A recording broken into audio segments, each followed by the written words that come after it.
जरूरी सूचना है आप सभी स्टूडेंट्स के लिए। स्टडी फॉर सिविल सर्विसेज का Android app Google play store में आ चुका है, उसको प्लीज तुरंत इंस्टॉल कर लीजिए। और अगर आप स्टडी फॉर सिविल सर्विसेज के सिर्फ ऐप से कोई भी कोर्स, कोई भी पीडीएफ परचेस करते हैं तो उसमें अप्लाई कूपन, अगर आप ज्ञान सर जो है आप उसमें अप्लाई करते हैं, ये कूपन कोड है, तो उसमें 20% फीस तुरंत माफ हो जाएगी। मतलब 20% डिस्काउंट तुरंत उसमें लग जाएगा। ज्ञान सर लिखना है, नॉर्मली ज्ञान सर, स्मॉल लेटर में है सब कुछ, कोई स्पेस नहीं, कोई कॉलम नहीं, सिर्फ ज्ञान सर, GYANSIR। इस तरह से अगर कूपन कोड लगाते हैं आप ऐप में बाई करने से पहले, जो अप्लाई कूपन वाले में आता है, तो 20% का डिस्काउंट तुरंत मिलेगा। वीडियो देखिए। दोस्तों, एक बार फिर से आपका स्वागत है सी सेट प्रिपरेशन के इस चैनल पर। आज की इस वीडियो में हम लोग यूपीपीसीएस प्री 2024 के लिए सी सेट के टॉप 1500 प्रश्नों की श्रृंखला में एक क्लास को और आगे बढ़ाएंगे। इससे पहले की वीडियोस में हम लोगों ने 4 टेस्ट को डन कर रखा है, मतलब 400 क्वेश्चंस पूरे हो चुके हैं। आज से टेस्ट नंबर 5 शुरू हो रहा है, मतलब 401 से आगे बढ़ेंगे। यह क्लास सभी प्रकार के स्टेट पीसीएस एग्जाम के लिए अत्यंत महत्वपूर्ण है। देखिए, आप किसी भी पीसीएस एग्जाम की प्रिपरेशन कर रहे हैं जहां पर सी सेट के क्वेश्चंस देखने के लिए मिलते हैं, तो आपको पता है कि सी सेट सिर्फ क्वालिफाइंग नेचर का है। और अगर आप इन 1500 क्वेश्चन को पूरी तरीके से फॉलो करते हैं और बार बार रिवाइज करते हैं, तो पेपर चाहे जिस स्टैंडर्ड का आ जाए, सी सेट आप आसानी से क्लियर कर लेंगे। तो चलिए बढ़ते हैं अपने क्लास की ओर। देखिए, इससे पहले कुछ ज़रूरी सूचना, अगर आप टीम के पेड कोर्सेज से जुड़ना चाहते हैं पीसीएस के कंप्लीट प्रिपरेशन के लिए, तो इन दिए गए नंबर पे कॉल या व्हाट्सएप करके आप टीम के पेड कोर्स से जुड़ने की प्रक्रिया समझ सकते हैं। इसके अतिरिक्त प्ले स्टोर से स्टडी फॉर सिविल सर्विसेज का एप्लीकेशन इंस्टॉल करना ना भूलेगा। एप्लीकेशन के माध्यम से अगर आप किसी भी कोर्स को परचेज करते हैं और कोड अप्लाई करते हैं ज्ञान सर, जिसमें कि सभी लेटर्स इस्तेमाल होंगे और कोई भी स्पेस नहीं होगा, तो आपको अप टू 50% तक डिस्काउंट देखने के लिए मिल सकता है। चलिए बढ़ते हैं अब आगे अपने प्रश्नों की ओर। यहाँ पर पहला प्रश्न दिया है, ए और बी 18 और 27 दिनों में एक काम को कर सकते हैं। ए उस काम का लगभग 33% 6 दिनों तक लगातार काम करके करता है। शेष कार्य कितने दिनों में ए और बी मिलकर करेंगे। देखिए, एक काम है, उस काम को ए कर रहा है 18 दिन में और उसी काम को बी कर रहा है 27 दिन में। तो यहाँ पर अगर इसका एलसीएम करेंगे तो आपको मिलेगा 54। इसका मतलब जो टोटल वर्क है ये कितना है, 54 है। ए अगर 54 काम 18 दिनों में कर रहा है तो एक दिन में 3 काम करेगा, और बी 54 काम 27 दिन में कर रहा है तो एक दिन में 2 काम करेगा। अब देखिए, प्रश्न में क्या दिया है कि ए ने 6 दिन तक काम किया और लगभग 33% डन कर दिया। देखिए, एक दिन में ए कितना काम कर रहा है, 3 काम कर रहा है, तो 6 दिन अगर काम करेगा तो ये 6 18 काम पूरा कर देगा। तो 54 तो टोटल काम था, इसमें से 18 को हम लोगों ने माइनस कर दिया, 54 में से 18 निकालेंगे तो बचेगा 36। अब 36 काम बचा है जिसे ए और बी मिलकर करेंगे। ए एक दिन में 3 काम करेगा, बी एक दिन में 2 काम करेगा, मतलब एक दिन में कितना काम होगा, 5 होगा। 36 और बटे 5, क्योंकि ये टोटल वर्क है और ये एक दिन का काम है, तो यहाँ से आपको टाइम मिल जाएगा। इसको हल करेंगे तो मिलेगा 7.2, मतलब 7.2 दिन इस प्रश्न का सही उत्तर बनेगा विकल्प बी। प्रश्न संख्या दूसरा दिया है, एक आदमी P से Q 42 किमी की दूरी 12 किमी प्रति घंटे की चाल से जाता है और Q से R 56 किमी की दूरी 8 किमी प्रति घंटे की चाल से जाता है। तो इस पूरी यात्रा में उसकी औसत चाल क्या होगी। देखिए, जो औसत चाल होता है, अगर आप इसका फार्मूला देखेंगे तो एवरेज स्पीड का फार्मूला होता है total distance upon total time. मतलब जो डिस्टेंस होगा उसे सभी डिस्टेंस को जोड़ेंगे और जितना टाइम लगेगा पूरे को देखेंगे। तो देखिए, यहाँ पर डिस्टेंस है 42 किमी और यहाँ पर डिस्टेंस है 56 किमी, तो आपको टोटल डिस्टेंस तो आराम से मिल जाएगा। आप लिख लेंगे 42 और प्लस 56।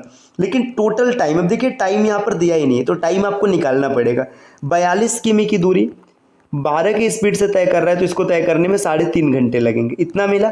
और यहाँ पर है 56 किमी की दूरी 8 की स्पीड से तय कर रहा है, तो 56/8 करेंगे तो यहाँ पर 7 मिलेगा। देखिए, 3.5 घंटा ये और 7 घंटा ये, इन दोनों को जोड़ेंगे तो मिलेगा 10.5 घंटे, है ना, 10.5। अब देखिए 42 और 56 को आपस में जोड़ेंगे तो मिलेगा 98/10.5।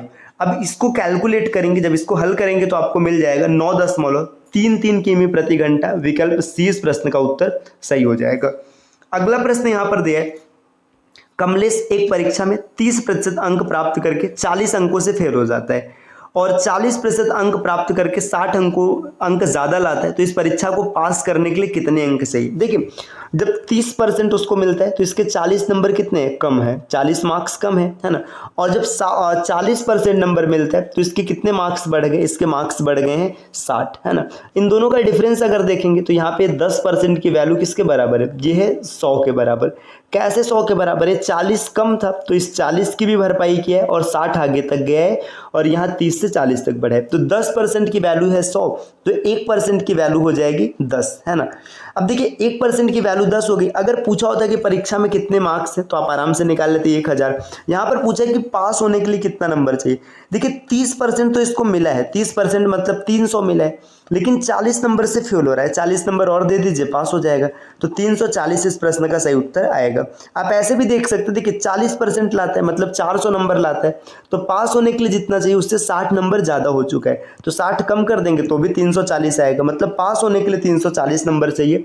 विकल्प डी इस प्रश्न का उत्तर सही होगा।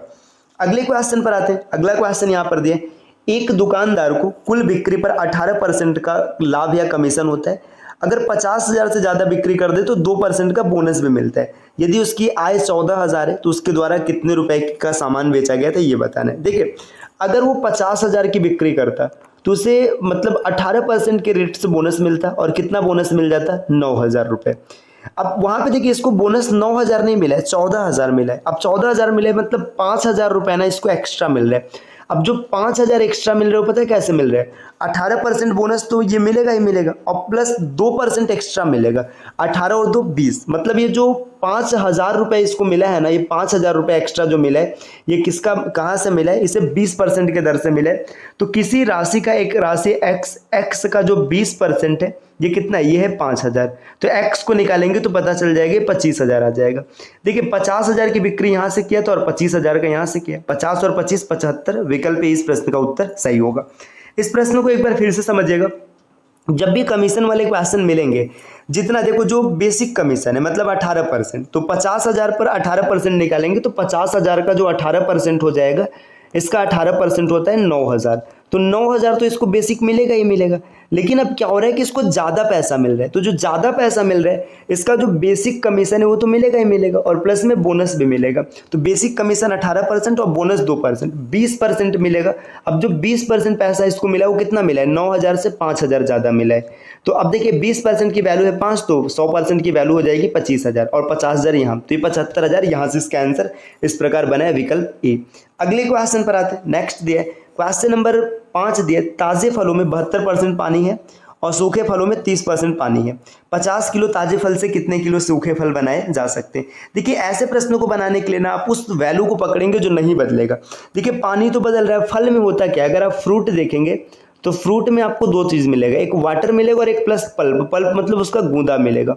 तो पानी तो बदल रहा है मतलब पल्प कभी नहीं बदलेगा। जो फ्रेश फ्रूट है उसमें 28% पल्प होता है ना, और जो ड्राई फ्रूट है उसमें 100 में से 30 घटाएंगे तो 70% पल्प होता है। इसको जब काटेंगे तो आपको पता चलेगा यहाँ पे 5 आएगा, यहाँ पर 2 आएगा।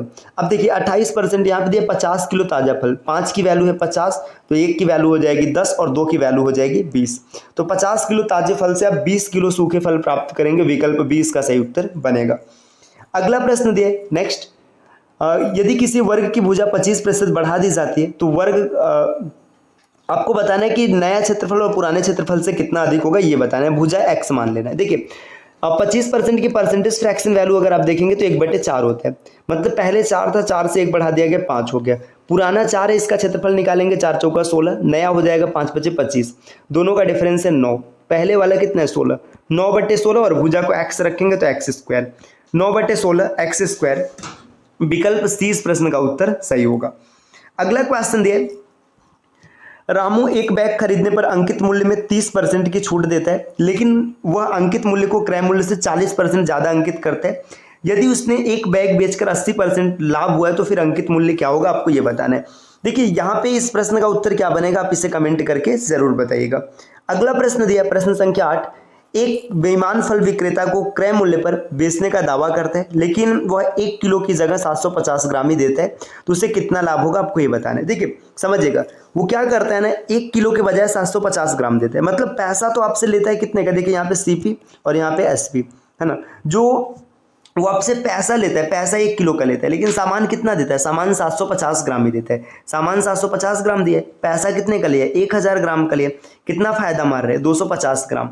और किस पर मार रहे हैं, तो 750 पर मार रहे हैं, तो इसको कैलकुलेट करेंगे 1/3। 1/3 का परसेंटेज फ्रैक्शन वैल्यू होता है 33.33। विकल्प ए इस प्रश्न का उत्तर बनेगा। अगला क्वेश्चन दिया 82 रुपए में, देखिए नेक्स्ट क्वेश्चन है, 82 रुपए को एक कक्षा में 100 छात्रों के बीच बांटा जाना है। यदि प्रत्येक लड़कियों को 65 पैसा और प्रत्येक लड़की को 90 पैसा मिलते हैं तो उस कक्षा में विद्यार्थियों की संख्या कितनी है। आप इसको एलिगेशन से बनाइएगा, तुरंत बन जाएगा। देखिए अगर 82 रुपए 100 पैसे में सबको बराबर 100 बच्चों में बराबर बराबर बांटा जाए तो हर एक को 82 पैसा मिलेगा, एवरेज में 82 पैसा मिलेगा।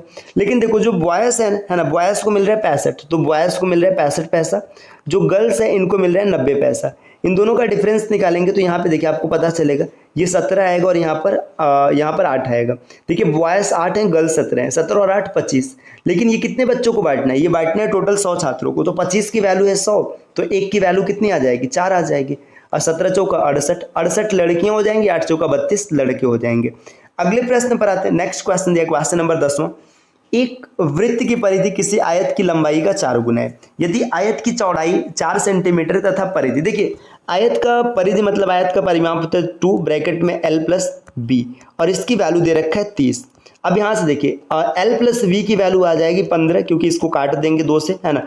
अब यहाँ पे दिया चौड़ाई 4 सेंटीमीटर, मतलब b की वैल्यू है 4, तो l की वैल्यू कितनी हो जाएगी 11। ठीक, अब यहाँ पे देखिए दिया क्या है कि जो वृत्त की परिधि है ना, आयत की लंबाई का 4 गुना है। आयत का लंबाई 11, तो वृत्त की परिधि कितनी, 44। परिधि का फार्मूला होता है 2πr, 2 गुणे 22/7 और गुणे r। यहाँ पे देखो कैलकुलेट करेंगे, 44 से 44 कट जाएगा, r बराबर 7। जो वृत्त की त्रिज्या है कितनी है, 7 है, तो आपको बताना है वृत्त का क्षेत्रफल कितना होगा। πr² अप्लाई करेंगे, 22/7 और गुणे 7 गुणे 7, 7 से 7 कट गया, 22 सत्ते 154। इस प्रश्न का सही उत्तर हो जाएगा विकल्प सी। तो दोस्तों ये आज के क्लास के 10 क्वेश्चन रहे। क्वेश्चन आपको कैसे लगे कमेंट करके जरूर बताइएगा, और इस प्रकार के वीडियोस को लगातार देखने के लिए सीसाइट प्रिपरेशन के इस चैनल को सब्सक्राइब करना ना भूलेगा। मिलते हैं आपसे नेक्स्ट वीडियो में, तब तक के लिए नमस्कार।